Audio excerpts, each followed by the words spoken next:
બોલો ઈ ચૂતને ફરક એ નથી પડતો ને હજી ઈ લોડો આવ્યો નથી. ઈ લોડા આવ્યા નથી. લોડા અહીંયા જોતા તા ગાડી વેચી ને ત્યારથી ઈ લોકોની નજર અહીંયા જ છે. 30,000 રૂપિયામાં ખાલી હો, ખાલી 30,000 રૂપિયામાં એને મજૂરો મોકલા તો 30 કરોડ કે 3 કરોડ હોય તો આ શું કરે?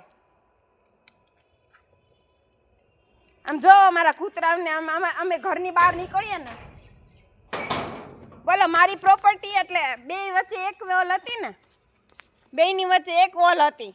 ઈ એમ કે છે કે આનો વજન આવ્યો ને એટલે તૂટી ગઈ દીવાલ. લ્યો બોલો, પેલા ઉપરથી એલિવેશન તોડી નાખ્યું, નળ તોડી, મારી અંદર અગાસીમાં નળ તોડીને ટાંકો ખાલી કરીને ચોરી ગયા નળે. તે મેં પોલીસમાં ફરિયાદ આપી, પોલીસ કાંઈ કરે નહીં.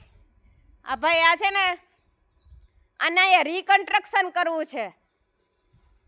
લ્યો અહીંયા છે ને, અહીંયા આનો વજન આવ્યો. 9 મહિના પેટમાં ઓલી રાંડ રાખે ને એની પિચકારી, તો એના વજન આવે ને હાથ પગ નથી ભાંગી જતા એના, પણ વજન આવ્યો ને દિવાલ તોડી નાખી અમારી. આખી આટલી મોટી દિવાલ તોડી નાખી. અહીંથી છે ને બારી બાયણા ભરી ગયા, પણ આ ઢગલો નથી ભરાતો. અને ઓલો લોડો હજી આવ્યો નથી.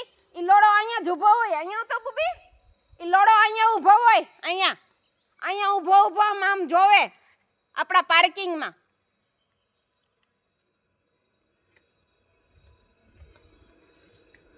હવે એકલી રીલું બનાય અને એકલી જો. તારે ગાડું સાંભળવામાં કોઈને રસ નથી.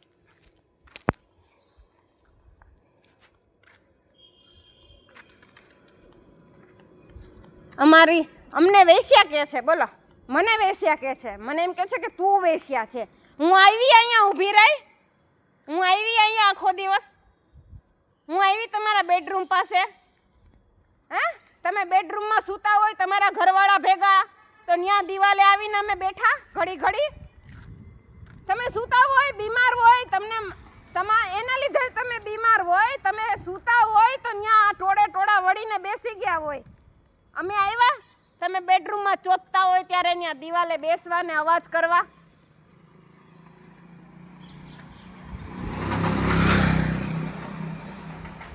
હા, અમે આવ્યા તમારી દિવાલે બેસવા ચોથતા ટાઈમે.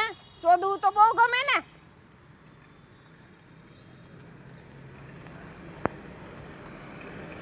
એની સાસુ ગમતી નથી રંડિયું ને.